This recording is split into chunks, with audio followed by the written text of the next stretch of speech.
Bapak Ibu sekalian yang dimuliakan Allah Subhanahu wa taala, tentu membahas tentang muslim yang kafah ya. Eh, tentang nilai. Karena kalau tadi ayat yang dibaca tentang perintah untuk masuk ke dalam silm, ya udkhulu fis silmi kafah itu sesungguhnya Allah tidak meminta kita udkhulu fil Islam gitu ya. Bukan agamanya, tetapi nilainya yang harus kita masuki secara kafah. Silm artinya adalah nilai, kemudian juga ajaran, ya, kemudian juga apa namanya tatanan, ya, ketentuan dan seterusnya. Nah, kalau kita ingin memahami tentang setidaknya konklusi daripada bagaimana menjadi muslim yang kafah itu, maka kita harus memahami apa tantangan untuk bisa.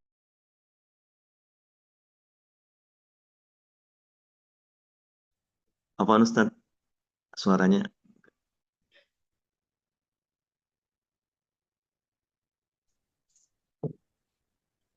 Ini dari tadi apa barusan bisunya? baru Ustaz? Oh, ada yang membisukan kan? Ya, baik. Jadi memahami eh, bagaimana cara kita memahami pribadi yang kafah itu adalah bersandar kepada cara kita juga memahami apa tantangannya. Ya, karena tidak mungkin kita akan dibiarkan begitu saja untuk menjalankan konklusi kesempurnaan Islam kita seandainya kita tidak memahami sejauh mana tantangan yang kita hadapi. Nah, saya akan kembali kepada satu rumus ya yang menjadi protokolnya Zion, protokol Zionis untuk merusak agama ini secara sistematis. Ya, bagaimana seorang Muslim tidak akan dibiarkan menjadi Muslim yang kafah ketika mereka berhasil merontokkan sendi-sendi keberagamaan kita dalam beragama Islam. Ya, jadi setidaknya ada 6 hal. Yang pertama adalah yang kita sebut dengan apa yang ingin mereka rusak. Ya, agar seorang Muslim jauh dari agama, sendi-sendinya kemudian patah, roboh, ya, sendi-sendinya hilang, itu adalah dimulai dari food, yaitu tentang makanan. Dan alhamdulillah SMW bergerak di bidang ini, salah satunya. Ya, kenapa? Perhatikan bagaimana cara iblis pertama kali menggoda Nabi Adam alaihi salatu wasallam itu tentang makanan. Ya. Bagaimana tergelincirnya Adam dari surga itu gara-gara makan. Ya. Kalau kita perhatikan kisah itu, tentu bukan hanya sekedar ya, oh tentang pohon, oh tentang apa namanya, jangan didekati, tidak. Tapi justru perintah awal Allah kepada Nabi Adam adalah masuk ke dalam surga dan makanlah, gitu. Makanlah sesuai dengan ketentuan. Nah, terkait dengan pohon ini jangan dimakan, kan gitu, ya, jangan didekati. Nah, yang dirusak oleh mereka adalah bagaimana ketidakkafahan kita dalam mengkonsumsi makanan itu dengan 2 hal. Yang pertama adalah ketidakhalalannya, yang kedua tentu ketidaktoyibannya. Gitu. Karena perintah Allah jelas ya tentang kulu mimma fil ardi halalan tayyiba. Wahai semua umat manusia, perintahnya bukan hanya kepada orang beriman, perintahnya bukan hanya kepada orang muslim, tapi ya ayuhan nas kulu mimma fil ardi halalan tayyiba. Makanlah semua yang ada di bumi ini yang halal dan tayyib. Sebagaimana iblis tidak membiarkan Adam memakan sesuai dengan ketentuan yang Allah tetapkan di dalam surga, maka iblis merongrong Adam dengan godaan bagaimana bisa tersingkir dari surga dengan segala kekafahannya seorang manusia pertama dan seorang nabi pilihan Allah Subhanahu wa taala, itu dirusak dari situ. Ya, kita bisa banyak bicara tentang kehalalan. Kehalalan bukan tentang sertifikasi.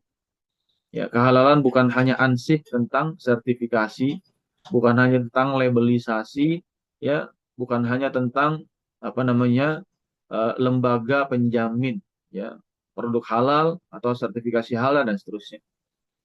Apalagi ramai kemarin di Senayan itu membicarakan tentang ya oknum yang apa namanya memperjualbelikan ya kemudian mengkomersialisasikan sertifikat halal gitu ya, mempersulit dan seterusnya. Maka bukan tentang itu yang paling urgen.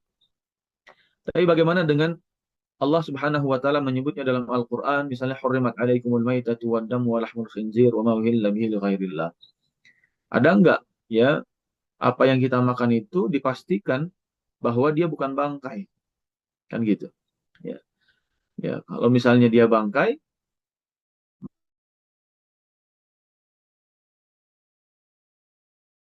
maka kaitannya ada di proses setelah mati. Baik mati medis ataupun mati secara syariat. Ya, mati medis itu bisa dengan disetrum. Ya, berarti dia sudah disetrum duluan. Atau kemudian ya walaupun masih berdetak jantungnya, tapi hewan-hewan itu setelah disetrum langsung dikulitin misalnya tanpa proses penyembelihan. Ya. Atau mati secara beneran, bangkai-bangkai yang diambil. Ya, kecuali bangkai laut. Kalau bangkai laut halal. Ya, kata Nabi huwa tahur ma'uhu al-hillu maitatu. Air laut itu suci airnya dan halal bangkainya. Tapi yang di darat ini bagaimana? Ya, di sebuah tempat, ya tempat kakak ipar saya di Padang itu pernah terungkap ada sate Padang sudah 20 tahun lamanya beroperasi. Ternyata sejak awal beroperasi dagingnya itu bukan bukan sate lidah. Sate Padang itu kan seringkali dagingnya daging lidah ya. Lidahnya lidah sapi atau apa gitu ya. Yang jelas bukan lidah tetangga. Ya. Kalau lidah tetangga tajam itu nggak enak dimakannya. Ya. Tapi lidahnya ini lidah sapi. Subhanallah ternyata terungkap dagingnya selama 20 tahun itu daging babi. Bayangkan 20 tahun jualan sate Padang. Laris, manis, enak umumnya gitu ya. Berapa banyak kaum muslimin yang sudah makan itu? Nauzubillah min dzalik. Kita belum bicara tentang yang lain-lain. Ya. Bagaimana apa namanya terkait kethayyibahan kita ya. Ya apakah sudah baik secara unsur kesehatan, apakah waktu makan kita sudah waktu makan yang thayyib, cara mengolah makanan kita sudah cara mengolah makanan yang thayyib, ya kan? Kemudian jeda makan kita atau jendela makan kita apakah sudah thayyib, ya. Ini nggak ada dokter Ian kan? Dokter Ian kemarin ya, dokter Ian Al Al Cilincingi ya dari Cilincing beliau ya. Ya. Kemarin dijelaskan anabolik ya, kemudian apa lagi? Ya, ah, Kata masih ingat boleh. ya? Ya, ketabolik ya. Nah, Masya Allah, ini masih nyangkut. Alhamdulillah ilmunya. Bukan cuma lontongnya aja yang nyangkut, Alhamdulillah ya. Ilmunya masih nyangkut. Nah, sehingga bagaimana jendela makan kita dengan puasa pun diajarkan. Makan yang toyib itu ada jeda waktunya. Gitu ya, jangan asal sekedar lapar, kemudian otak kita ngasih sinyal harus makan. Padahal sinyal lapar itu pertanda sedang ada proses otofagi dan seterusnya. Ya. Nah, ini tentang ketoyibahan. Nah, sementara mereka merusak itu, ya, pola kafe-kafe di malam hari yang sampai sampai dini hari, ya kan? Bagaimana apa namanya restoran-restoran buka makanan berat, ya all you can eat, semakin malam semakin murah, gitu kan? Kalau mau mulai makan jam 8 misalnya, waduh, itu luar biasa. 100.000 all you can eat, masya Allah. Semua yang sabu, yang dikasih kuah gitu kan. Aduh, Masya Allah. Itu kalau kita nggak kontrol-kontrol, ya tidak menjadi thayyib walaupun halal. Nah, dalam Al-Quran, Allah mengatakan khusus kepada orang beriman dan para nabi itu pertimbangannya adalah bukan lagi halal tapi thayyib. Ya ayyuhalladzina amanu kulu min thayyibati ma razaqnakum. Wahai orang beriman, makanlah yang thayyib-thayyib saja dari yang sudah Allah rizkikan. Artinya, orang beriman itu sudah nggak bicara lagi tentang halal dalam konteks, ya udah pasti halal gitu. Tapi pertimbangan berikutnya adalah ya thayyib, termasuk kehalalan versi ulama ya, kehalalan versi ulama ya, produk Israel udah haram kita fatwanya nggak boleh kita konsumsi ya. Semua yang mendukung perjuangan Israel itu ya itu haram, itu fatwanya udah jelas nggak boleh ya. Kalau kita mau ikut apa kata ulama, kita nggak akan lagi yang namanya itu konsumsi KFC ya, kemudian apa lagi Donald Bebek apa Donald Trump apa apa pokoknya gitu ya, Dunkin Donat lah apa gitu, kemudian apa segala macam lah. Nah, begitu juga dengan secara ketoyiban kita jelas. Ya, tidak ada ketoyibannya bagi kita menyumbang buat mereka. Nggak ada kebaikannya. Toyib akan nanti baik. Kita membeli produk mereka walaupun halal, seandainya pun tidak ada fatwa, statusnya tetap halal. MUI juga yang memberikan sertifikasi halal, seandainya nggak ada fatwa, itu nggak ada toyib-toyibnya buat kita. Gitu. Karena toyibnya buat mereka. Uang kita kita salurkan dalam perputaran ekonominya kepada mereka. Ya. Toyibnya buat beli senjata mereka, tidak toyib buat kita, tidak toyib buat apa namanya kaum muslimin di Palestina. Mereka mendapatkan kemudaratan dari pembelian kita, pembelajaran kita. Gitu. Nah, bagaimana dalam konteks ayat perintah Allah kepada para rasul?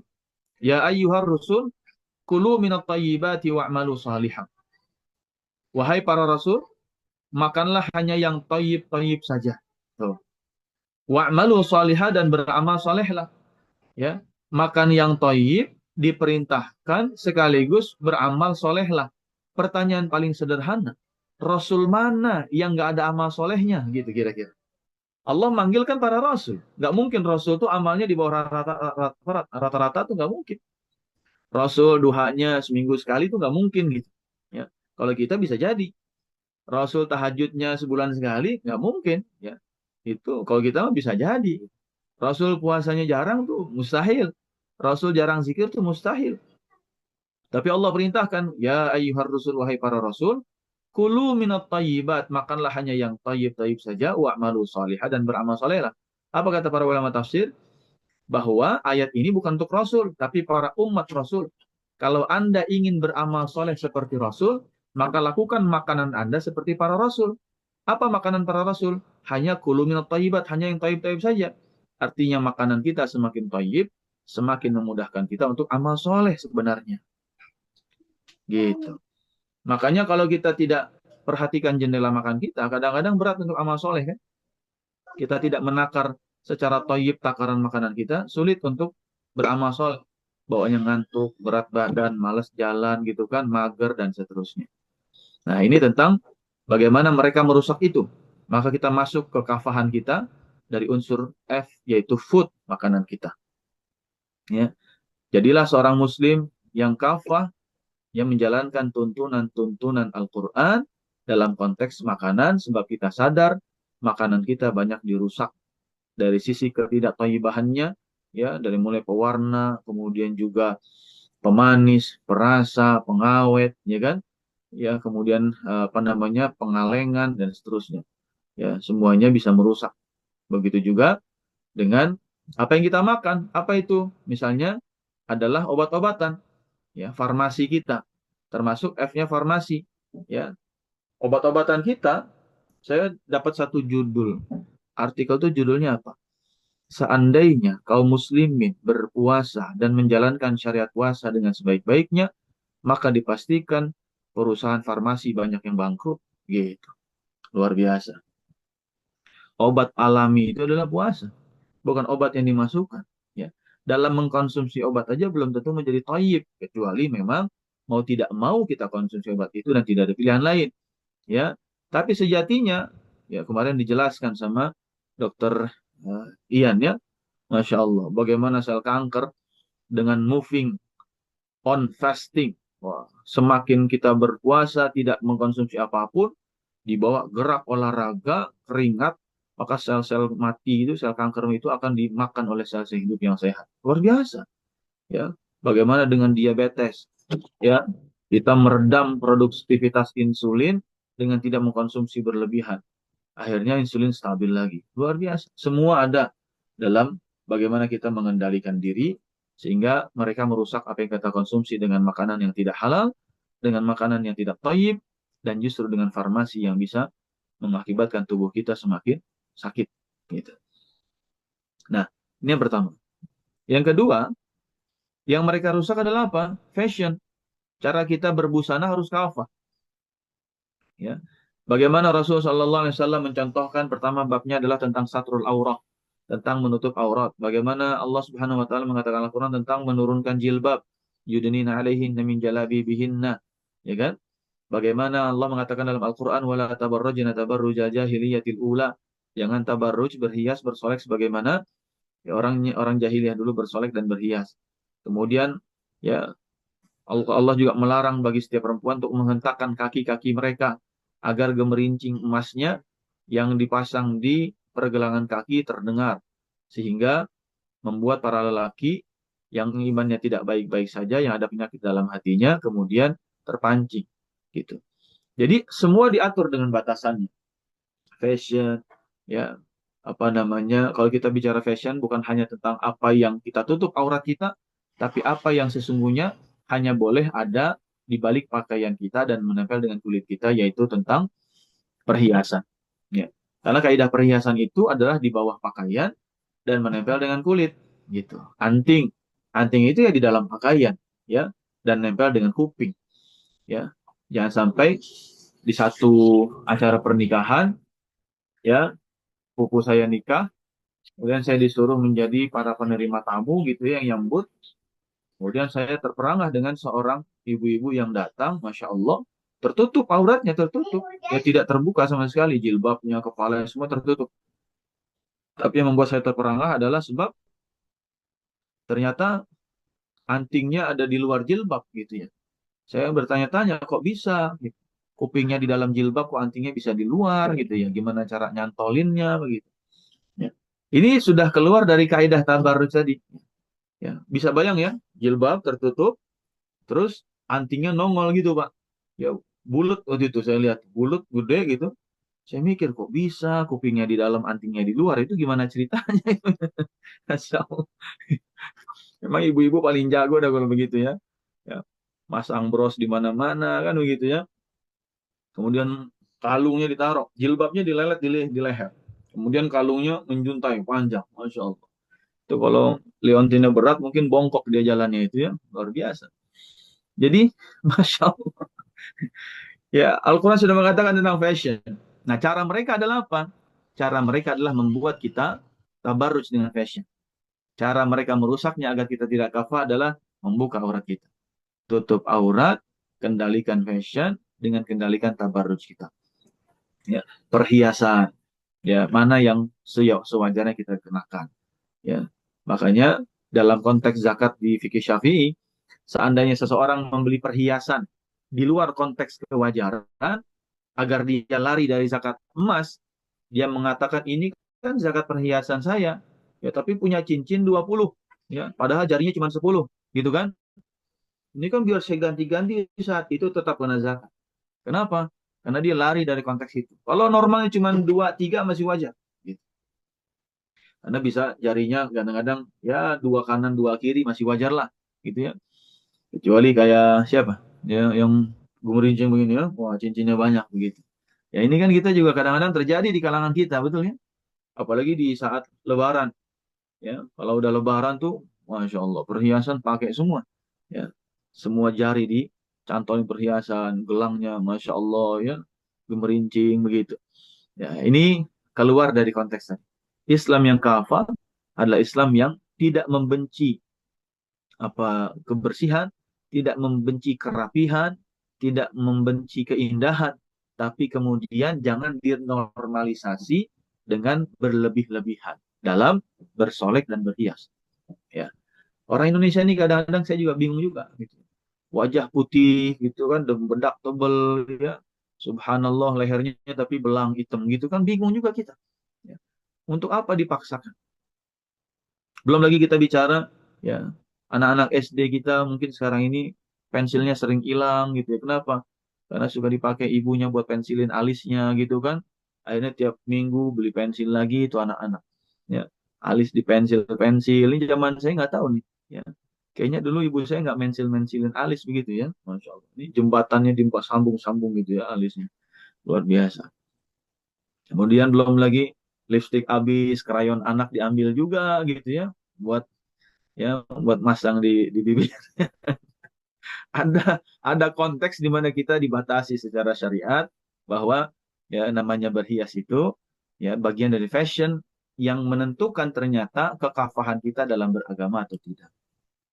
Ya. Kita bicara tentang bagaimana Islam itu murah, mudah gitu. Tapi bukan murahan.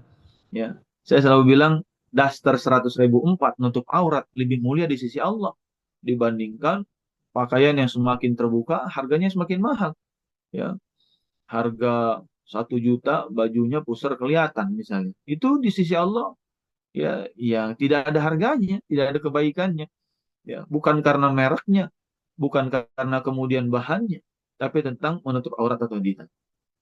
Bagaimana kita mau berkiblat kepada fashionnya tokoh-tokoh tertentu, tokoh-tokoh artis-artis, ya, tokoh-tokoh kemudian public figure, tokoh-tokoh kemudian apa namanya yang kita idolakan, ya, dari segi apa olahraga atau apapun itu.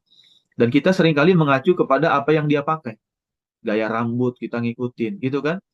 Gaya rambutnya dulu Ronaldo, ya Ronaldo itu punya apa pelontos rambut tapi di atas di depannya ada rambut dikit, ya. Akhirnya di Indonesia rame, ada orang begitu juga dijadiin sinetron dulu. Saya masih ingat, ya, giliran pemain bola satu jambul, jambul semua, ya anak-anak muda kita, ya. Giliran yang atunya lagi apa namanya apa mohak begitu, pada mohak juga gitu anak-anak kita, ya remaja-remaja kita. Akhirnya fashion kita dirusak dengan cara mengikuti mereka. Tapi lihat bagaimana Rasulullah SAW. Fashionnya itu sederhana, ya. Pakaian menutup aurat, di kantongnya siwak kemana-mana gitu kan. Kemudian putih bersih, beberapa warna. Beliau bukan membenci warna, bukan berarti Nabi fashionnya cuma warna putih aja, enggak.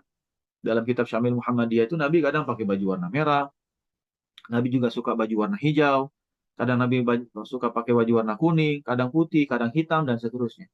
Jadi warna tuh nggak ada masalah sebenarnya.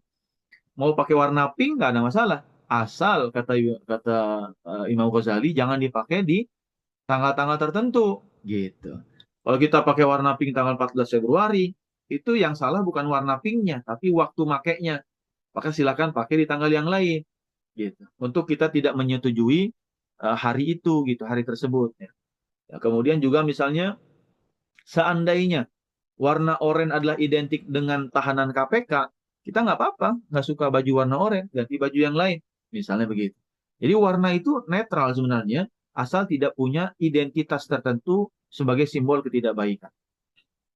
Jadi saya lihat ibu-ibu di sini juga warnanya beda-beda kan, ya. Apalagi kalau sudah kondangan tuh kadang-kadang nabrak-nabrak aja warnanya, ya. Jilbabnya pink, bajunya ungu gitu kan, roknya hijau gitu kan, tasnya kemudian abu-abu, pokoknya udah kayak nggak ngerti dah saya begitu. Tapi disitulah justru seni seninya. Dan Islam nggak masalah gitu, itu termasuk kekafahan. Tapi yang tidak boleh adalah berlebihan, membuka aurat, mengikuti fashion orang-orang yang punya simbol tertentu. Ya, sampai Nabi menyebut masalah kumis saja, ya, kata Nabi, qasus syarib wa'ful liha, ya, cukur kumismu dan panjangkan janggutmu. Karena memanjangkan kumis itu fashionnya siapa? Fashionnya orang Romawi, fashionnya kemudian orang Yahudi, ya dan seterusnya. Sementara fashionnya umatku adalah manjangin kumis. Nah, kira-kira gitu. Kecuali ada orang yang memang kalau ya dikasih jenggot kelihatan lebih tua, dia lebih fresh kalau pasang kumis misalnya, biar kelihatan muda terus, nggak ada masalah gitu ya. Tapi paling enggak dalam konteks kumis dan jenggot aja Nabi sampai memasukkan hadisnya menyampaikan itu bagian dari fashion kita. Sampai diatur seperti itu. Ya. Nah, jamaah sekalian yang dimuliakan Allah Subhanahu wa taala. Berikutnya adalah ya, keislaman kita mengatur masalah finance kita, keuangan kita. Maka banyak ayat dalam Al-Qur'an itu terkait dengan keuangan, terutama tentang Al-Hadid ayat 7 itu bicara tentang konsep tentang kepemilikan harta. Ya, wa anfiqu mimma ja'alakum mustakhlafina fi. Ya, keluarkanlah hartamu dari apa-apa yang telah Allah jadikan bagimu hak mengelola dan titipan Allah tersebut. Kemudian dalam surat Al-Hasyr ayat 7 itu konsep tentang perputaran uang. Hatta la yakuna dulatan bainal aghniya'i minkum. Jangan sampai uang itu berputarnya hanya di kalangan orang kaya saja. Maka kalau seandainya orang kaya saja uangnya berputar di mereka, maka syariat datang dengan memaksa minimal 2,5% itu harus disalurkan ke bawah dengan sistem zakat, dengan kemudian asnaf zakatnya ditentukan siapa saja yang berhak mendapatkan 2,5% itu. Jadi Oke. sistem keuangan Islam itu mengatur baik mikro ataupun makronya. Ya, bagaimana sistem riba ya itu menjadi alat mereka untuk menghancurkan kekafahan kita dalam berislam. Maka jangan heran ada orang yang makanannya halal toyib, kemudian dia sholat fardunya dijaga, hajinya bolak-balik, umrohnya tiap bulan, gitu ya. Kemudian juga makanannya sehat, fashionnya nutup aurat, jilbab, hijab, jangan heran kalau misalnya rekeningnya masih bank konvensional. Banyak, ya. Jangan heran kalau pendampingan usahanya pakai permodalan konvensional. Banyak, ya. Saya menemukan banyak yang begitu. Ya. Kemudian kerjanya bahkan masih di bank konvensional atau di instansi keuangan konvensional lainnya, gitu ya. Itu banyak. Padahal sistem keuangan konvensional itu atau sistem ekonomi konvensional itu yang dengan landasan utamanya adalah sistem riba, itu memang sengaja dibuat oleh orang-orang yang memusuhi Islam ini, gitu. Ya. Yang Allah menyebutnya dalam Al-Quran adalah walan tardu ankal Yahud. Mereka sistem Yahudi, mereka sistem Dajjal, mereka sistemnya Freemason dunia untuk merusak tata kelola ekonomi global yang membuat semua kaum muslimin terjerat dengan kepentingan mereka. Ya, bayangkan kalau kita keuangannya dirusak, kita nggak bisa ngapa-ngapain. Ya, kita nggak bisa ngapa-ngapain. Kalau kita nggak punya kemandirian ekonomi, kita nggak bisa ngapa-ngapain. Maka Islam mengajarkan tentang apa? Tentang finance kita adalah tolong menolong. Ya, kalau memang Anda ingin minjamkan kepada orang, yang dipinjamkan bertanggung jawab, mengembalikan. Bahkan, ya wa antasaddaqu khairul lakum. Kalau Anda melebihkan atas pinjaman, boleh. Itu sifatnya sedekah. Asal jangan disyaratkan di awal. Kalau disyaratkan di awal, masuknya kategori riba. Itu haram. Baru nggak boleh. Ya. Kita dibantu sama orang, maka ucapan berterima kasihnya adalah melebihkan. Itu boleh. Tapi tidak disyaratkan oleh sang pemberi pinjaman sejak awal. Sistem kita apa? Sistem sodakoh. Ya, sistem kita apa? Sistem penangguhan. Kalau Anda misalnya mendapati orang kesulitan bayar, fanadhiratun ila maisarah, maka berikan tangguh sampai dia mudah. Jangan per tempo ditambahin prosentasenya. Itu jelas riba. Riba duyun. Riba gara-gara hutang piutang. Akhirnya makin lama bayar, makin besar bayar ribanya, makin lama pelunasannya. Terjeratlah kita dengan sistem itu.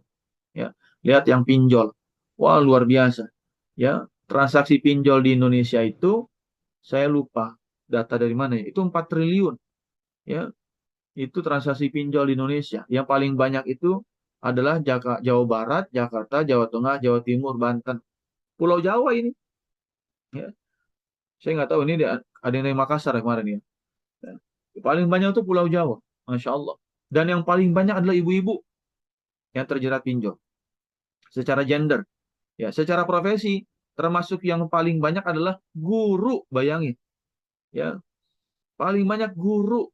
Ya, dan kita tahu ini potret bahwa guru itu termasuk yang ya standar kehidupannya atau penghasilan bulanannya di bawah rata-rata berarti. Dan mereka melakukan itu keterpaksaan. Apalagi kita lihat bagaimana terakhir guru-guru honor protes gaji mereka di bawah pegawai MBG kan. MBG diangkat jadi pegawai pemerintah, ya gajinya sekian, sementara guru honorer 1 bulan nggak dibayar, sekali rapel 3 bulan cuma 400.000, subhanallah di daerah-daerah. Ya. Akhirnya mereka terjerat pinjol. Nah ini sistem yang sengaja mencekik.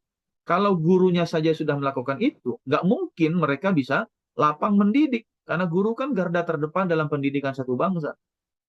Nggak mungkin gurunya bisa tenang mendidik, mengajarkan, ya memberikan keteladanan dan contoh kepada anak murid dan anak didiknya kalau pikirannya tersita dengan cicilan pinjol, kejar-kejar, gali lubang, tutup lubang, ya buka aplikasi satu, minjem lain dan seterusnya. Saya punya salah seorang teman saya itu dia termasuk petinggi di salah satu perusahaan nasional. Kemudian ya produknya dipakai buat MBG lah intinya gitu. Nah, dia cerita bahwa di perusahaannya itu ada salah satu bukan karyawan biasa, dia manajer tertentu lah. Itu sampai akhirnya dikeluarkan karena di tracking ke BI saat mau promosi jabatan. Ya, ada temennya di perusahaan itu yang punya akses ke BI, dibukalah transaksi keuangannya. Subhanallah ternyata dia bertransaksi dengan pinjol senilai 1 miliar rupiah, kemudian dengan 20 aplikasi pinjol masing-masing hutangnya adalah 20 juta. Ya. Jadi maaf 50 juta. Jadi 20 aplikasi masing-masing 50 juta dan cicilan tiap bulannya 20 juta. Berarti satu aplikasi cicilannya sekitar 1 juta. Bayangkan satu orang bisa terjerat 20 aplikasi pinjol. Ya. Ini potret satu saja ini. Yang lainnya banyak gitu. Kenapa? Sistem riba itu menggiurkan. Gitu.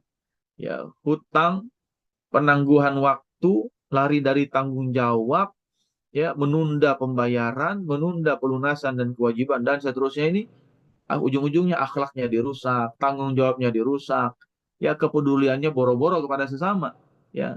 Kenapa? Dia masih mikirin dirinya untuk melunasin hutang kan? Boro-boro dia mau peduli sama orang lain, dirinya aja susah gitu. Boro-boro dia kemudian mau infak, utangnya banyak dan seterusnya. Sehingga bagaimana menjadi muslim yang kafah adalah muslim yang jelas.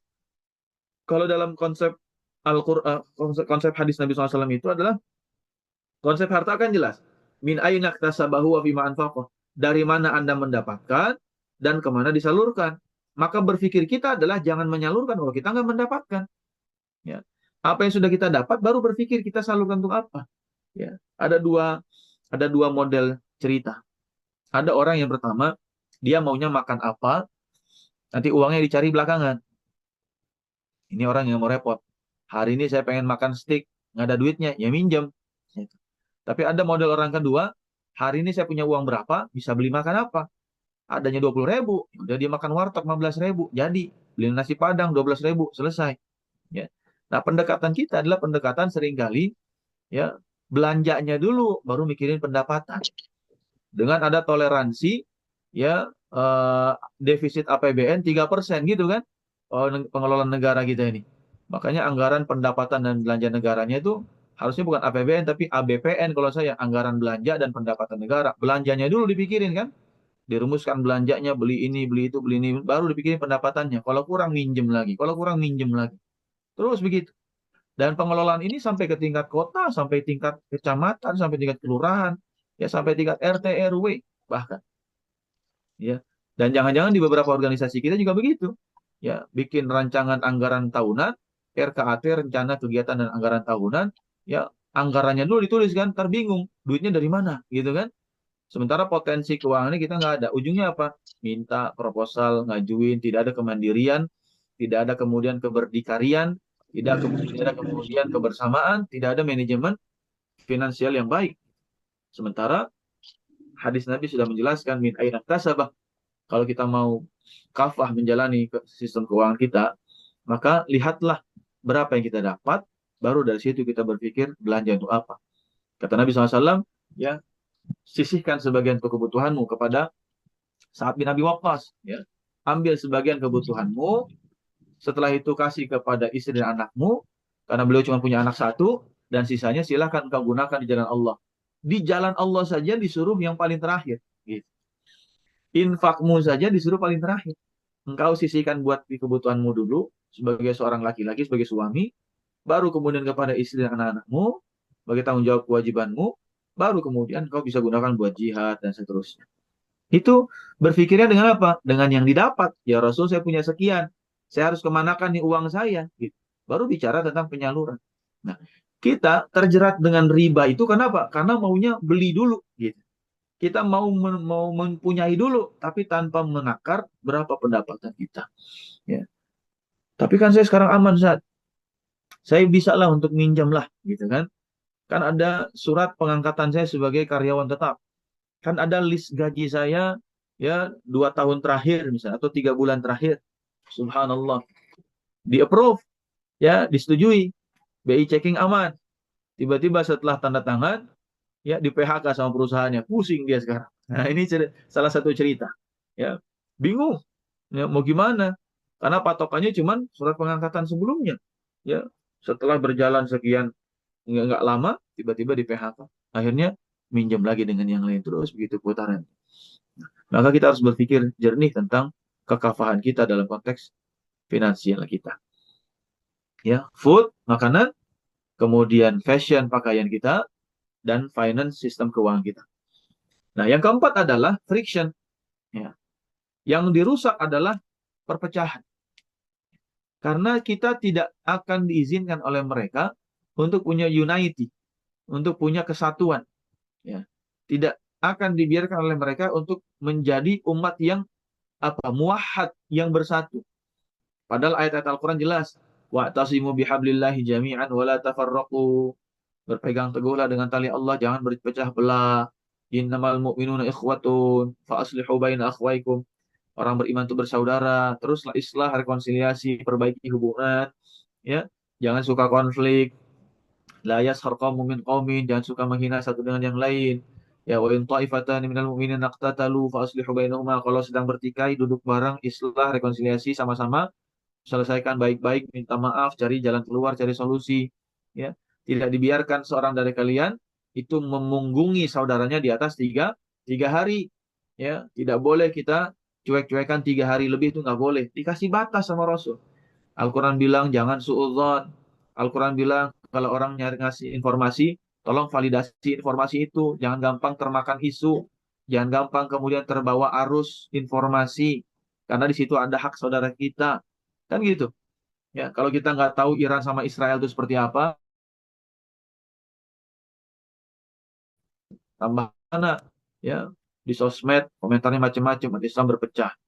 Ustadz Fulan sama Ustadz Fulan berantem di sosmed cuma gara-gara masalah Iran. Saya di grup-grup itu ketawa-ketawa aja saya. Ya, ini pada berantem di sini ya Allah gitu ya. Pada nggak bersyukur apa tuh? Ya di Palestina lagi Allah istirahatin sebentar gitu ya. Biar mereka pada ribut dulu dah, nggak apa-apa kan kira-kira gitu. Udah mau Iran Syiah ke, mau apa ke, terserah dah gitu. Mau Israel pernah begini, udah urusan Allah dah. Gitu. Daripada kita menghakimi satu dengan yang lain tanpa ilmu yang benar. Karena Allah katakan, wala taqfu ma laysa laka bihi ilm. Kalian jangan bermaukif, jangan bersikap terhadap sesuatu yang kalian tidak punya ilmunya sama sekali. Ya. Bagaimana juga agama ini mengajarkan kepada kita toleransi dalam konteks batasan akhirnya adalah agama. Ya. Kalau sudah lakum dinukum ya waliyadin. Tapi kalau dalam mazhab Syafi'i, Hambali, Maliki, ya kita ada toleransi lah. Ya. Ente mau kunut nggak kunut terserah, yang penting masih sholat subuh. Ente mau celana ngatung, kagak ngatung terserah, yang penting masih pakai celana buat saya mah. Yang kagak boleh kagak pakai celana, begitu. Ya, sholat ke masjid pakai baju doang, celananya kagak kan begitu ya. Ente mau manjangin jenggot, mau mendekin terserah gitu kan. Ya, ente mau sholatnya nggak bawa siwak, kagak bawa siwak terserah, itu kan sunnah saja. Ya. Mau pakai sayyidina, sholawatnya nggak pakai sayyidina terserah. Mau tahiyatnya telunjuknya tegak, mau kemudian goyang-goyang ya naik turun terserah. Kan gitu. Mau kemudian pakai nawaitu somagodin, nggak pakai nawaitu somagodin masjidnya terserah. Mau kemudian apa namanya? eh saya kemarin tuh di satu grup itu lumayan tuh pada ribut masalah apa? Masalah doa khutmul Quran doang, masya Allah. Itu doa khutmul Quran. Ada yang debat. Ente itu doa khutmul Quran tuh dari mana riwayatnya? Riwayat siapa sahabat nih riwayat yang kagak ada. Rasul nggak pernah nyontohin. Soal Rasul nggak pernah ngajarin. Ya. Allahumma arhamna bil Quran dan seterusnya. Subhanallah. Begitu aja diributin. Ya. Akhirnya dibalas sama teman saya. Kita ketawa-ketawa aja gitu. Ya. Balas. Emang Nabi pernah ngajarin Rabbil fili wali walidayya warhamhuma kama rabbayani shaghira? Nggak ada hadis tentang Rabbil fili wali walidayya. Ya, kalau emang Nabi nggak pernah nyontohin, terus ente nggak mau doain orang tua gitu, kata teman saya begitu. Ya, jadi debat aja tuh di grup nggak kelar-kelar, nggak selesai-selesai. Ya. Kenapa sih nggak ada toleransi, nggak ada ukhuwah, nggak ada persatuan? Kita kayaknya udah capek dipecah belah gitu ya. Kayaknya kita udah capek di adu domba terus gitu ya. Ente mazhabnya apa? Wah yaudah, mazhab itu bukan agama. Mazhab itu hanya cara menjalankan agama. Berdasarkan pemahaman para imam kita, para ulama kita dulu memahami satu konteks ayat. Ya, ayatnya begini, teksnya begini, konteksnya apa sih? Oh ini perintah, oh ini hanya anjuran perintahnya. Oh ini perintah setelah larangan, berarti hanya hukumnya boleh saja, mubah saja. Semua kan ada kaidah-kaidahnya dan semua adalah istihad. Ya, ketika dia adalah sifatnya multi tafsir, multi interpretasi, maka disitulah masuk pintunya istihad. Ketika istihad, ya sudah para ulama kita sudah beristihad, ya benar mereka dapat pahala dua, salah mereka dapat pahala satu. Kenapa di kitanya pada ribut? Saya juga pada bingung ini. Ya, padahal ributnya itu adalah memang strategi mereka supaya umat ini tidak bersatu. Ya, dulu Aus dan Khazraj itu 300-an tahun lebih kira-kira mereka ribut berantem. Tapi yang kaya siapa? Yang kaya Yahudi Madinah. Ya, Aus dan Khazraj masing-masing disupport oleh suku Yahudi yang berbeda-beda. Ya, Bani Nadir dukung siapa, Bani Qainuqa dukung siapa, Bani Quraidah dukung siapa. Ya, Aus dan Khazraj masing-masing didukung oleh Yahudi dari masing-masing suku tadi. Akhirnya apa? Yang berantem sekian ratus tahun Aus dan Khazraj, orang asli Madinah. Yang bunuh-bunuhan sepanjang tahun itu adalah orang asli Madinah Aus dan Khazraj, yang kehilangan nyawa, banyak anak yang yatim dari kalangan Aus dan Khazraj, banyak istri yang kehilangan suaminya dari kalangan Aus dan Khazraj. Sementara orang Yahudi, dia asik nanam, dia menguasai aset pertanian, dia bikin kemudian nanam kurma, dia kemudian bikin gandum, nanam gandum, dan hasil gandum kurmanya diekspor ke luar Madinah. Gara-gara itu dia bisa menundukkan suku-suku di sekitar Madinah, memprovokasi kaum muslimin, memprovokasi mereka untuk melawan kaum muslimin di Madinah. Jadi politik pecah belah itu politik mereka. Politik kebersatuan itu adalah Islam yang kafah dari Rasulullah SAW.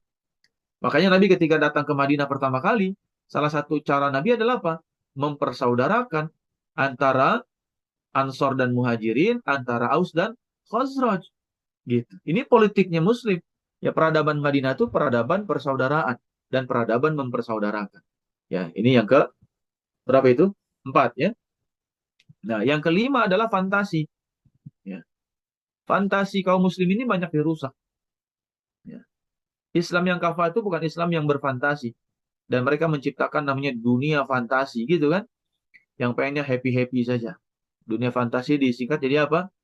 Hah?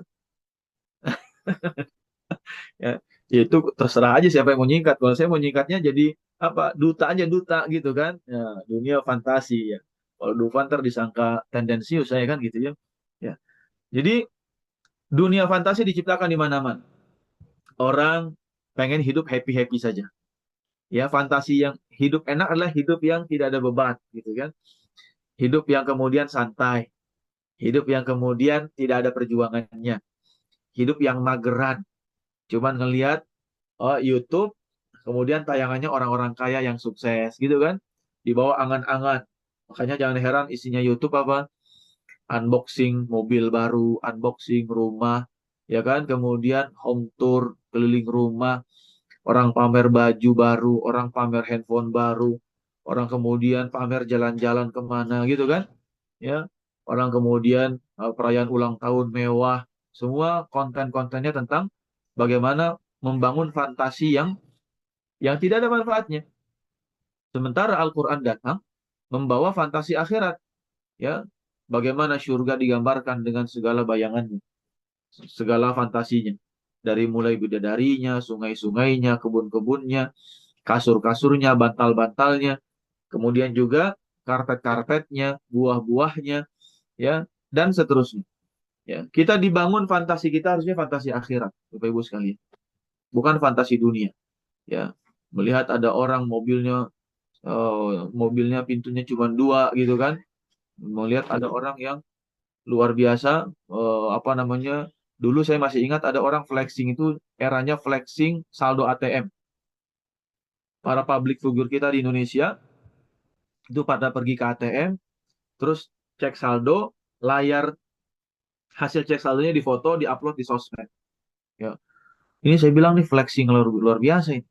Ya, sampai akhirnya puncaknya adalah peristiwa Agustus yang lalu. Itu kemuakan massal tentang flexing yang sudah menjadi kultur yang seolah-olah memang dihadirkan. Kalau saya melihatnya ada grand design dan desainernya di balik layar itu yang membuat umat Islam akhirnya apa? Ya, impiannya tuh tentang dunia semua. Enak punya mobil ini, enak punya rumah ini, enak bisa jalan-jalan ke sini, oh, pamer semua. Ya, public figure jalan-jalan ke Jepang, ke Korea, segala macam. Wah, semua dibikin fantasi kita, fantasi yang menggiurkan. Ya. Sehingga tidak lagi ada mental perjuangan. Kita tidak lagi terfantasikan dengan kisah seorang anak di Palestina yang kakinya diamputasi tanpa disuntik, bius. Ya. Dipotong kakinya tanpa bius. Itu simbol perjuangan. Ada anak kecil di Palestina yang dalam kondisi dijahit tanpa dibius, dia masih bisa murojaah Al-Quran. Ya. Videonya banyak. Dia masih bisa mengulang hafalan Quran, tidak seolah tidak merasa sakit, ya, lukanya dijahit tanpa sama sekali bius. Luar biasa. Kan gitu. Bagaimana seorang ya anak yang di hadapannya tank baja, ya, dia masih berani mendatangi pasukan-pasukan itu dengan melempar batu dan menantangnya. Ya, ini fantasi yang harusnya hadir gitu. Fantasi tentang perjuangan hidup, perjuangan menegakkan agama Allah, perjuangan kemudian untuk mengejar ridho Allah, fantasi tentang akhirat yang harus kita bangun. Dan yang mereka rusak adalah fantasi itu.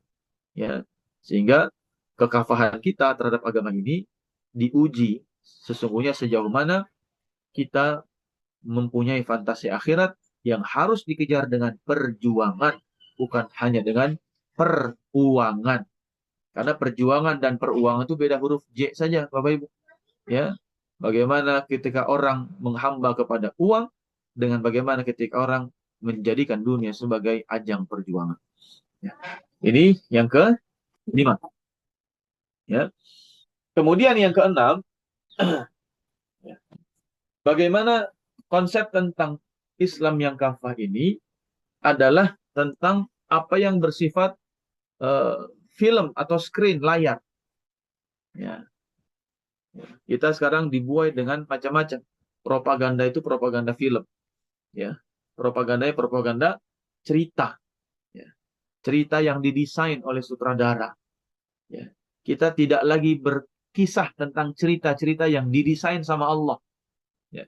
Coba berapa banyak anak zaman sekarang, ya, mengenal tentang kisah Ashabul Kahfi, kisah Qabil Habil, kisah keledainya apa namanya Uzair, kisah tentang semutnya Nabi Sulaiman, kisah tentang burung hudhud, kisah tentang Ashabul Filnya Abraha, kisah tentang kaum Ad, kaum Samud, kisah tentang Israel, Bani Israel, Fir'aun, Nabi Yusuf. Bukankah Al-Quran isinya tentang kisah, film? Gambaran tentang film, cerita yang harusnya, ya, nahnu naqussu 'alaika ahsanal qasas, kan gitu, ya.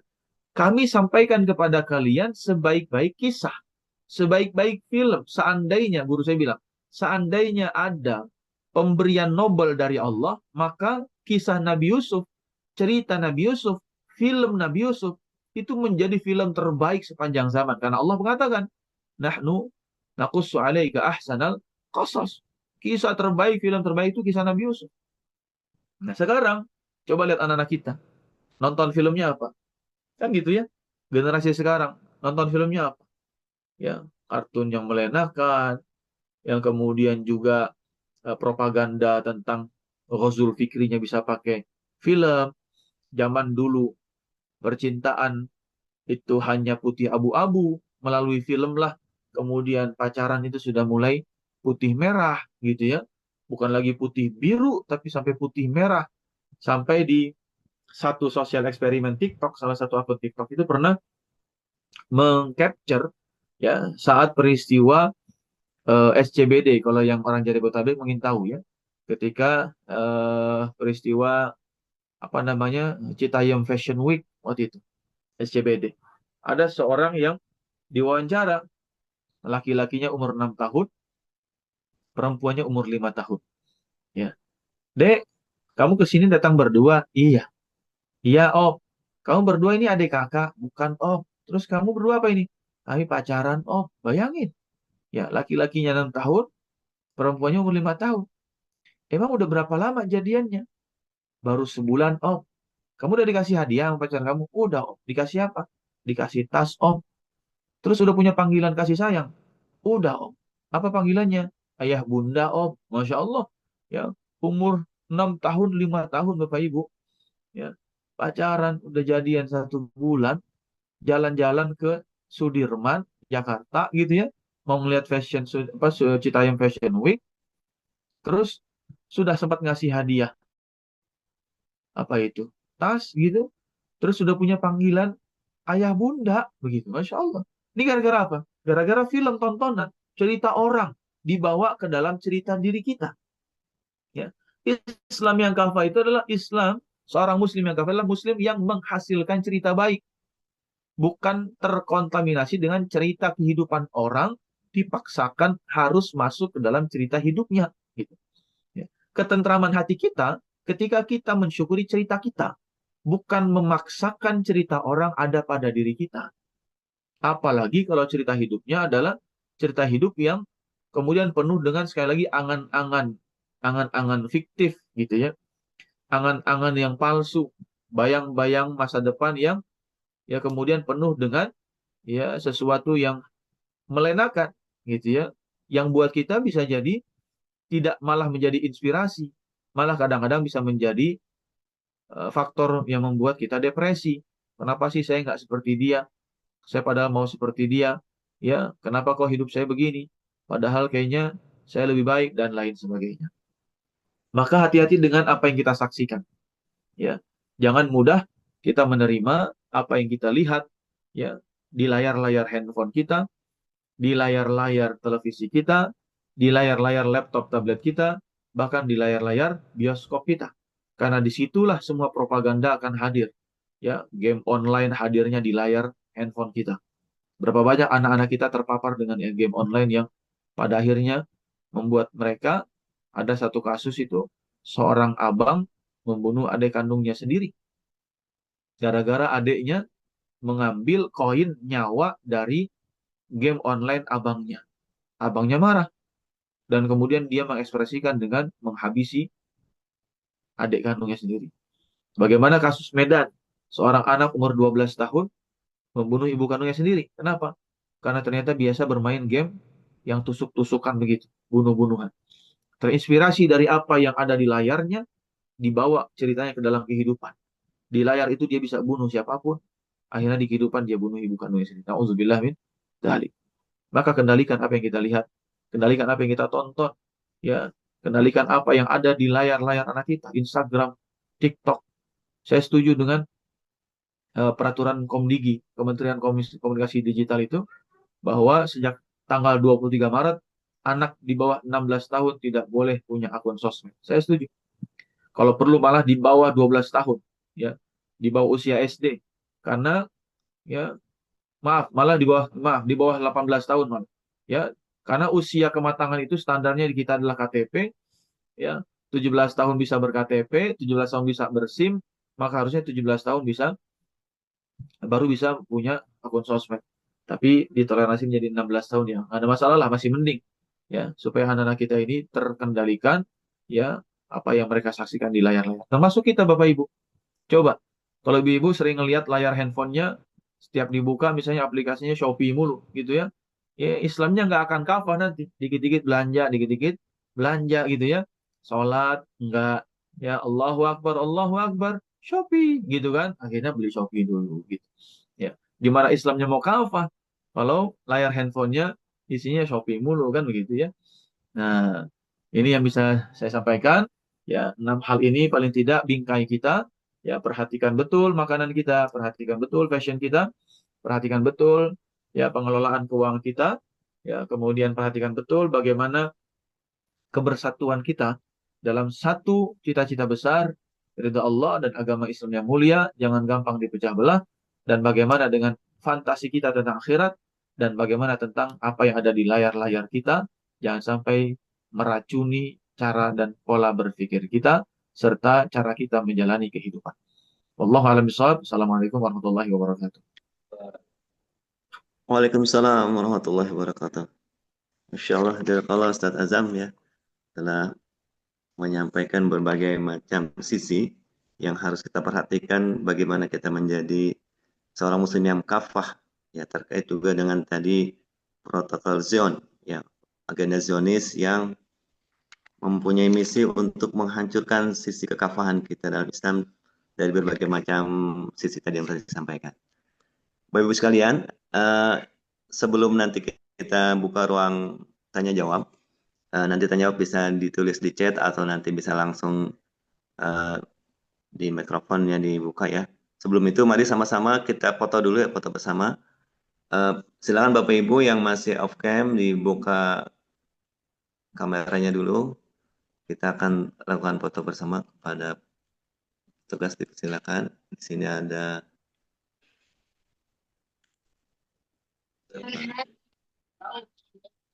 ya, disilakan kita mulai dari layar pertama.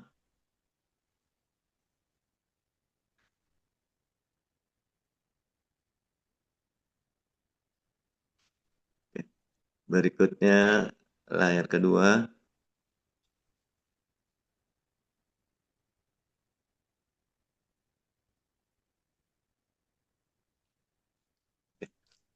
Ya, baik. Terima kasih Bapak Ibu sekalian atas kesediaannya membuka kamera.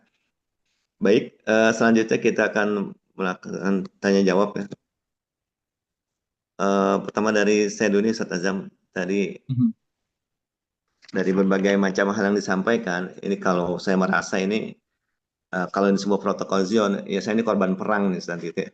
Karena Gue Hmm. Zulfikri itu saya dapat materinya itu dulu SMA, dan sekarang ini sama deket banget apa yang tadi disampaikan Ustaz Ajam itu ilustrasinya ya kepada diri saya nih. Nah ini kalau kita ingin keluar dari katakan ketika kita sudah terpengaruh dari eh, program-program protokol Zionis ini dari berbagai macam situ yang barangkali di diri kita maupun orang terdekat kita yang terpengaruh itu, ini kira-kira sisi mana dulu nih yang harus kita dibenahi atau bagian yang apa yang harus kita bekali supaya kita tidak terus terpengaruh dari program-program protokol Zion ini sehingga kita jauh dari Islam yang kafah dari sisi yang tadi disampaikan. Nah ini apa yang harus Baik, kita benahi lebih awal gitu. baik. Saya melihatnya sekarang sudah berproses sampai ke yang keempat. Maaf, yang kelima bahkan. Ya, dan sedikit demi sedikit sudah mewarnai keenam-enamnya sebenarnya. Ya, narasi tentang makanan sehat, kemudian halal food, kemudian apa namanya, katakanlah halalan thayyiban, itu sudah banyak di kalangan kaum muslimin sekarang. Usaha-usaha, ya, baik yang sifatnya kayak SNW atau yang kemudian juga yang pinggir jalan usahanya itu udah banyak yang mulai merubah. Bahkan non-muslim saja ya sudah mulai mengakui ketika menyediakan makanan halal dan food itu lebih menguntungkan. Misalnya seperti non-muslim yang di Jepang, ya itu punya restoran halal food itu justru non-muslim. Ya, mereka merasa punya keuntungan dari berjualan makanan yang halal. Dan kalaulah non-muslim saja merasa untung dengan sistem Islam, masa kita tidak mau mengambil itu. Satu itu.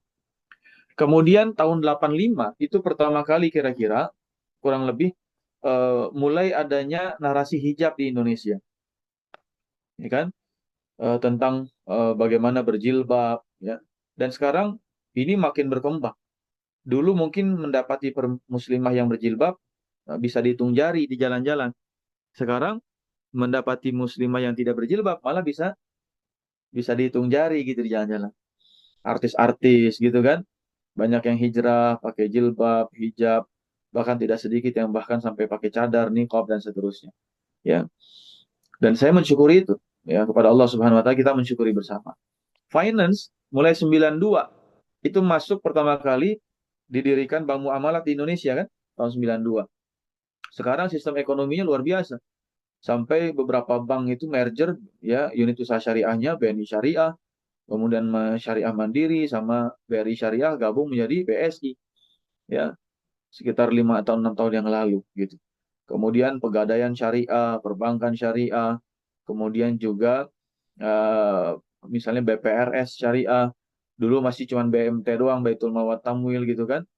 Kemudian koperasi syariah, ya, ya kemudian asuransi syariah, banyak sekarang sudah, ya. Sehingga kita seperti seolah-olah memang ya udah nggak ada dalil lagi sama Allah untuk mengelak gitu. Hijab udah banyak, makanan halal toyib udah banyak, sistem keuangan syariah Islam sudah banyak dan mudah dan menguntungkan. Non-muslim saja bertransaksi dengan bank syariah menguntungkan. Gitu. Ya. Bukan berarti nasabah BSI itu adalah muslim semua, enggak. Ya, banyak juga non-muslim. Ya. Kemudian makin ke sini, sudah mulai makin ada narasi mempersatukan. Ayo Muhammadiyah, NU, udah kunut nggak kunut sama aja gitu kan. Ya dulu kita meributkan kunut nggak kunut, sekarang alhamdulillah pada nggak ribut lagi gitu. Kenapa? Karena udah pada nggak di masjid lagi, sholatnya kosong masjid kan itu ya. Ya harusnya kita balik. Sekarang sudah tidak meributkan lagi karena nggak ada lagi istilah Masjid Muhammadiyah, Masjid NU. Gitu. Kita udah pada salat bareng-bareng, ya rapat softnya juga terserah mau rapat iya, nggak juga nggak apa-apa gitu kan. Dari sisi situ sudah mulai banyak apa namanya, kolaborasi kebaikan. Ya. Ya, kemudian juga belum ormas yang lain, Hidayatullah, Persis, Wasliyah, Perti, ya, kemudian Muslimat, Fatayat, dan seterusnya. Ya. Kemudian yang kelima tentang apa namanya fantasi. Fantasi kita udah mulai itu, ya kajian akhir zaman gitu kan. Di mana-mana sudah ada. Dajjal jadi narasi yang apa namanya tanda petik diminati gitu ya. Illuminati, kemudian tentang Freemasonry, ya kemudian tentang Armageddon, nah seru gitu. Yang dulu nggak ada di tahun-tahun 90-an, 2000-an awal tuh nggak ada. Jarang. Gitu. Kalau ada pun jarang, bukunya pun jarang. Yang terakhir masalah film, udah mulai masuk. Dari mulai ayat ya cinta, ya kan, ketika cinta bertasbih, sinetron Islami, ya sutradaranya juga banyak yang sekarang, eh ya Islami lah, minimal tuh Islaminya tuh maksud saya, karena saya pernah terlibat di situ, kalau azan berkumandang tuh nggak ada tuh syuting. Ayo, ready, gitu misalnya, roll, misalnya action, nggak ada. Kalau azan, dah, stop, stop, stop, sholat dulu semuanya, sholat. Ya, lo ngejar dunia aja lo katanya, begitu. Ada tuh kata-kata begitu. Sholat lo ngejar akhirat. Gitu. Ada bahasa-bahasa itu dari mereka yang aktif di dunia pertelevisian tuh ada gitu. Dan saya menyaksikan langsung. Belum kru-krunya gitu ya, yang juga apa namanya hijabnya juga udah pada apa tertutup gitu ya, auratnya dan lain sebagainya. Dan saya mensyukuri keenam-enam hal ini kita Allah hadiahi proses itu sudah sampai ke kita di Indonesia secara khusus. Kalau di negara lain secara detail saya kurang paham, kurang tahu. Nah, kalau kita secara pribadi pernah merasa bagian daripada martir gitu ya, atau korban yang pernah terkena serangan itu, maka kita mulai perbaiki dari sisi kita kena pelurunya di mana gitu kan. Ya. Kalau kita pernah kena pelurunya di sistem riba, ya kita perbaiki keuangan kita. Tinggalkan, kemudian bermulailah dengan sistem keuangan syariah. Modal usahanya ditutup, ya pinjamannya dilunasi segera, tutup, alihkan, pindahkan, kemudian ke sistem keuangan syariah dan seterusnya. Kalau kita pernah terjerembab dalam konteks misalnya apa namanya, katakanlah fashion, dulunya fashionnya masih ya kadang pakai kadang enggak gitu kan, kadang nutup kadang ngebuka gitu ya, ya pakai jilbabnya masih Senin Kamis karena puasa gitu ya, sama kayak puasa Senin Kamis gitu ya.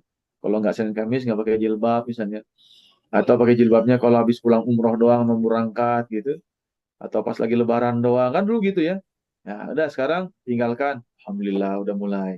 Ya jadi tergantung di mana posisi kita bermula. Tapi yang menarik dari protokol Zion itu diletakkan nomor satunya justru food memang. Nah, kalau kita mau memperbaiki semua, maka perbaikilah dari apa yang kita masukkan ke dalam tubuh kita. Karena apa yang masuk ke dalam tubuh kita itu menjadi nutrisi bukan hanya untuk badan, bukan hanya untuk sel, bukan hanya untuk fisik pembuluh darah, tapi nutrisi bagi hati kita dan nutrisi bagi pikiran kita. Rusaknya pikiran tergantung dari apa yang kita konsumsi. Perilakunya babi bisa didapatkan dari memakan babi. Makanya kenapa babi diharamkan untuk tidak boleh dimakan. Kenapa? Karena DNA babi ya bisa, ya kata penelitiannya seperti DNA manusia gitu kan. Mirip-mirip lah paling enggak. Yang paling identik tuh ya DNA-nya DNA babi. Nah, sehingga akhlak kita bisa sangat terpengaruh seperti akhlak babi kalau makan daging babi kan gitu. Jadi apa yang kita makan tuh bisa mewarnai perilaku kita, akhlak, cara berpikir kita, kemudian juga cara bersikap kita, bahkan bagaimana kita bisa terkondisikan isi hati kita hanya dengan apa yang kita konsumsi. Makanya tadi saya sampaikan, Allah perintahkan kepada para rasul, makanlah yang baik-baik dan beramal solehlah. Tidak mungkin ada amal soleh yang lahir dari makanan yang tidak baik. Gitu. Dan semua itu tentang amal. Berfashion yang baik adalah amal soleh kita. Bermuamalah, bersistem keuangan yang baik adalah amal soleh kita. Ya, kemudian bersatu padu adalah amal soleh kita, tidak bercerai-berai gitu kan. Dan semuanya kalau kita masukkan kategori amal soleh, itu bermula dari apa yang kita makan sesungguhnya. Ya, wallahu a'lam bishawab. Jazakallah Ustaz Baik. atas penjelasannya.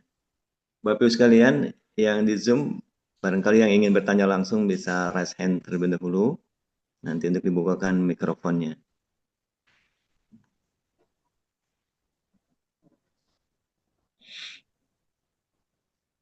atau juga bisa dengan menuliskan di kolom chat.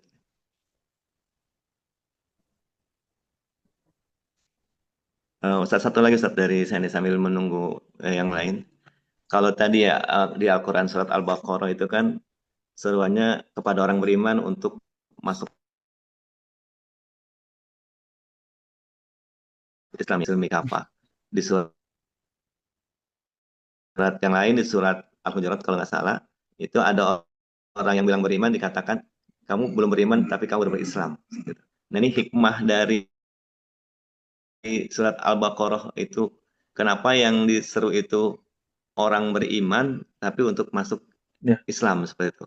Bukankah orang beriman itu sudah pasti Islam gitu, Ustaz? Nah ini ya, hikmahnya apa, Ustaz? ya makanya dari awal saya sampaikan bahwa udkhulu fis silmi di situ bukan masuk Islam, tapi masuklah ke dalam tatanan dan nilai, ajaran, ya tuntunan, ketentuan, syariat dan seterusnya, dan itu hanya bisa dijalankan oleh orang yang beriman. Kalau Islam saja, status kita sebagai Muslim cukup dengan kalimat asyhadu an la ilaha illallah wa asyhadu anna Muhammadan rasulullah, kita jadi Muslim selesai. Ya, selama kita menyandang status sebagai Muslim, ya tidak selamanya kita dikategorikan sebagai seorang mukmin. Gitu.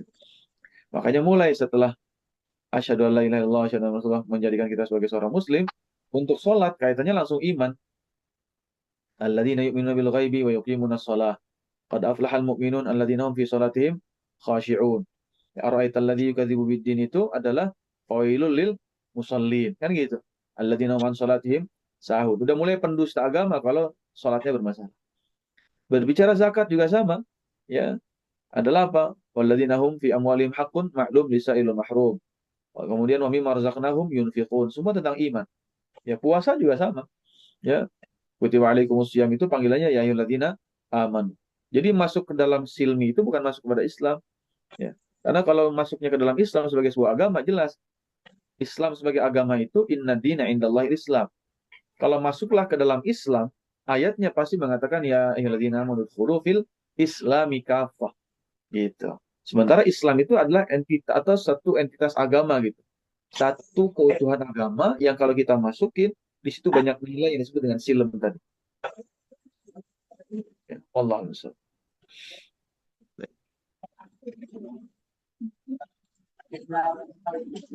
Ya, Ustaz. Alhamdulillah ini ada pertanyaan berikutnya ya dari kolom chat. Ini dari Irma Yuni. Assalamualaikum warahmatullahi wabarakatuh. Ustadz, saat ini kan ada videonya Dharma Pangrekun Hmm. tentang keadaan dunia saat ini yang tidak baik-baik saja. Nah, bagaimana kita sebagai Muslim menyikapi hal tersebut, Ustadz? Baik, ya. Kita ada doa yang diajarkan sama Rasulullah SAW. Allahumma inni a'udzubika min adzabil qabri wa min adzabi jahannam itu. Yang ketiga adalah wa min fitnatil mahya wal mamat. Segala fitnah kehidupan, kita berlindung kepada Allah agar tidak ter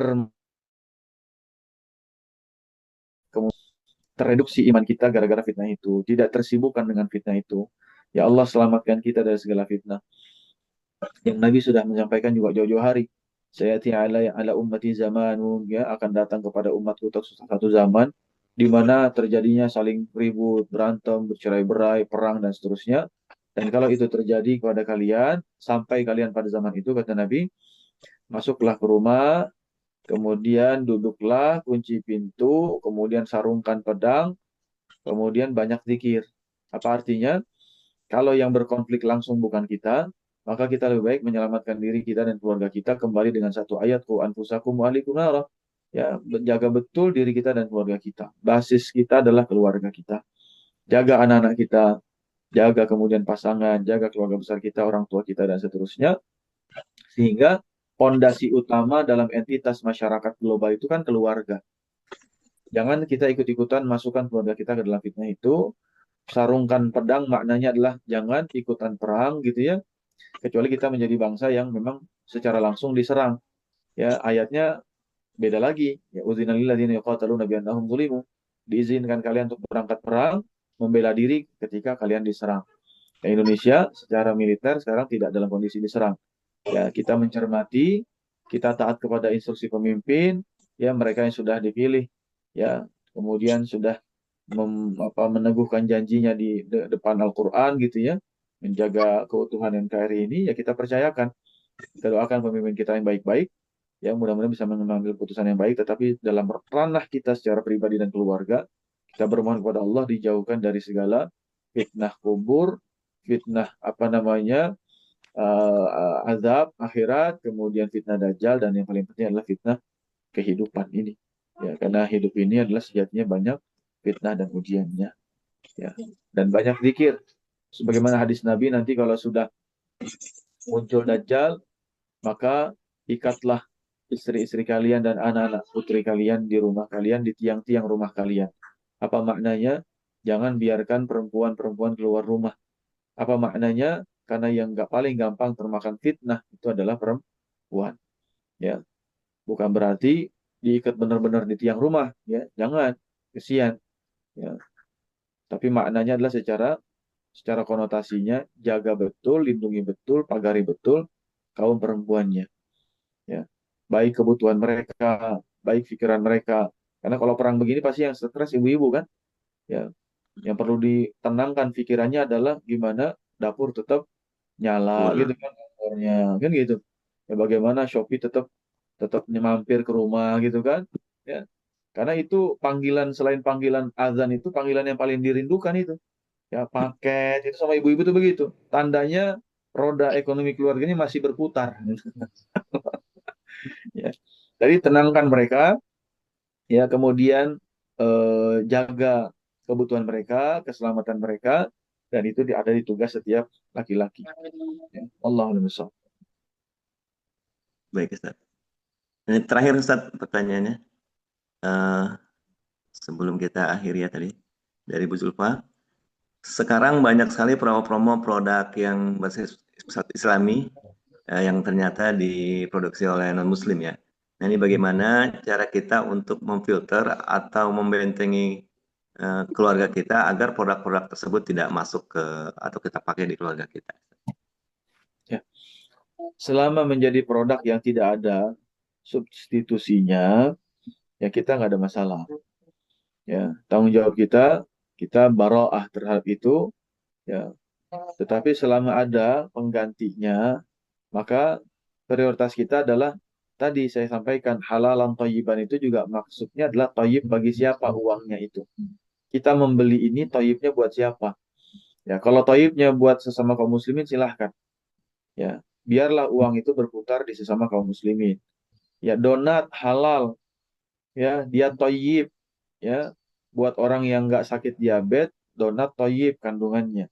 Donatnya pun donat yang tidak pakai gula, tidak ada coklatnya, misalnya donat doang, bagus gitu ya. Toyib makanya juga cuma satu seminggu, nggak ada masalah. Toyib, tubuh kita sehat, nerima. Tapi yang punyanya non muslim, berarti toyibnya uang kita buat dia gitu. Emang tetangga kita yang muslim nggak ada yang jualan donat lagi, kan gitu. Nah, kalau ada yang masih jualan donat, biarkan uang itu berputar di sesama kaum muslimin. Ya.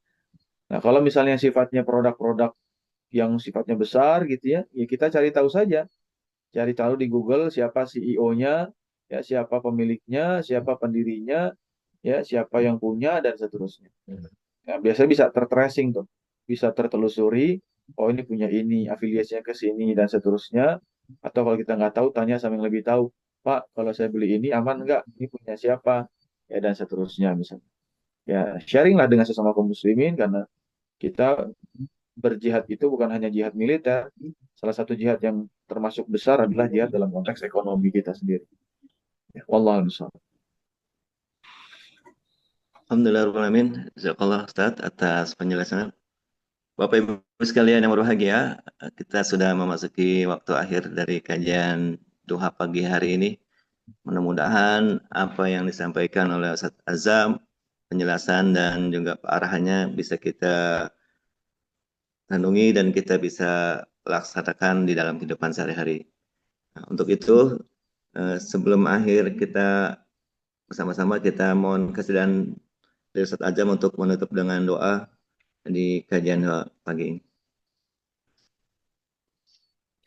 طيب، استغفر الله العظيم، استغفر الله العظيم، استغفر الله العظيم واتوب اليه. اعوذ بالله من الشيطان الرجيم. بسم الله الرحمن الرحيم. الحمد لله رب العالمين، حمدا شاكرين، حمدا ناعمين، حمدا يوافي نعمه ويكافي مزيده. يا ربنا لك الحمد ولك الشكر كما ينبغي لجلال وجهك الكريم وعظيم سلطانك.